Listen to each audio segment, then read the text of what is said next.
আজকের বাজেটে একেবারে লক্ষ্মীর ভাণ্ডার থেকে শুরু করে, আমি লক্ষ্মীর ভাণ্ডার বলছি এই কারণে, কারণ আমার ঘরের মা লক্ষ্মীরা, আমার ঘরের আম্মা মায়েরা, আমার ঘরের বধূরা, আমার ঘরের মা বোনেরা, সমগ্র কমিউনিটি যারা 500 টাকা করে পেতেন তাদের লক্ষ্মীর ভাণ্ডার এপ্রিল থেকে, না 1 এপ্রিল থেকে তারা 1000 টাকা করে পাবেন। অর্থাৎ একেবারে সকলের জন্য। আপনাদের অনেকের মধ্যেই একটা চিন্তা ছিল যে আমি 500 পাই আর একজন 1000 পাই, একটা বৈষম্য কেন হচ্ছে। আমাদের আর্থিক হয়তো সামর্থ্য ছিল না, আমরা স্টার্ট করেছিলাম। এই বৈষম্য আমরা চাই না, কোনো জাতিতে জাতিতে থাকুক। আমি জনজাতি এবং তপশিলীদের জন্য 1000 টাকার পরিবর্তে যেমন 1200 টাকা করেছি, তেমনি মনে রাখবেন যে আমি আমাদের মা বোনেরা, হিন্দু বলুন, মুসলমান বলুন, শিখ বলুন, খ্রিস্টান বলুন, ওবিসি বলুন, প্রত্যেকেরাই যারা 500 টাকা পেতেন 1 এপ্রিল থেকে তাদের 500 টাকা বেড়ে যাচ্ছে, তারা 1000 টাকা করে সকলে পাবেন। আর তপশিলি এবং আদিবাসী ভাই বোনেরা, মানে বোনেরা, মায়েরা, তারা 1000 পেতেন, তাদেরটা 1200 করা হলো। এই বাজেট এক্সিকিউশন হবে এপ্রিল মাসে থেকে, যে অর্থবর্ষ শুরু হবে সেদিন থেকে। এখনই ইমপ্লিমেন্টেশনের বিষয় নেই। স্বাভাবিকভাবে নির্বাচনের বিধি চালু হয়ে গেলে অনগোয়িং স্কিম ছাড়া নতুন স্কিম চালু করা যায় না।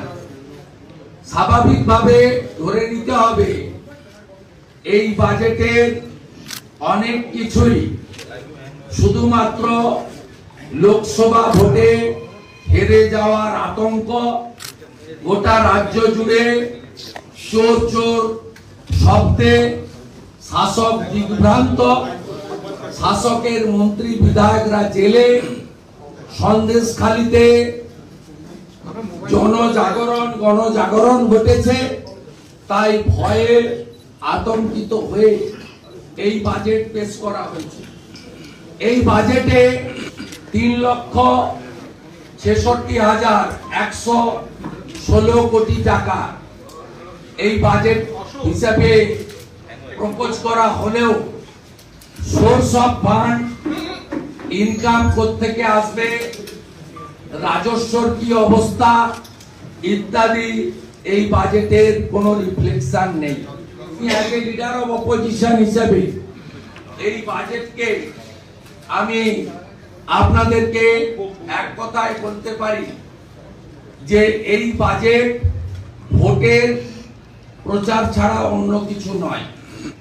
এই বাজেটে পশ্চিমবঙ্গে কর্মসংস্থান, শূন্য পদে নিয়োগ, শিল্প বাণিজ্যের পরিবেশ এবং রাজ্যকে এগিয়ে নিয়ে যাওয়ার কোনো দিশা এই বাজেট দেখাতে পারে। এই বাজেটে অনেকগুলি জাগলারি রাখা হয়েছে আর কিছু অর্থ বিলানোর ব্যবস্থা করা হয়েছে। তাতে আমাদের অর্থ বৃদ্ধি নিয়ে কোনো আপত্তি নেই, কিন্তু আমাদের বক্তব্য খুব ক্যাটেগরিক্যালি ছিল, আছে, ভবিষ্যতেও থাকবে।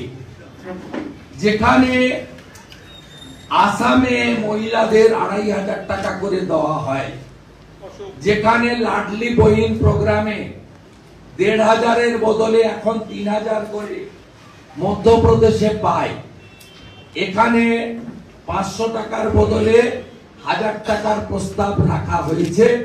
আমরা মনে করি এটা মহিলাদের ক্ষেত্রে মর্যাদা এবং নিজের ক্ষেত্রে প্রয়োজনের তুলনায় কিছুই নয়।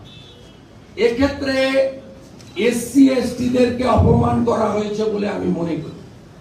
এসসি এসটি মহিলারা যখন প্রথম থেকে এই লক্ষ্মীর ভান্ডার নামক এই প্রোগ্রাম চালু করে এই রাজ্য সরকার, তখন বলা হয়েছিল সাধারণ ক্যাটাগরিতে যা পাবে এসসি এসটিরা ডবল পাবে। আজকে এসসি এসটিদের 200 টাকা বৃদ্ধির প্রস্তাবের মধ্য দিয়ে আমি মনে করি এসসি এসটি মহিলাদের প্রতি এই সরকারের যে একটা নেগেটিভ অ্যাটিটিউড আছে সেটা প্রমাণিত হচ্ছে।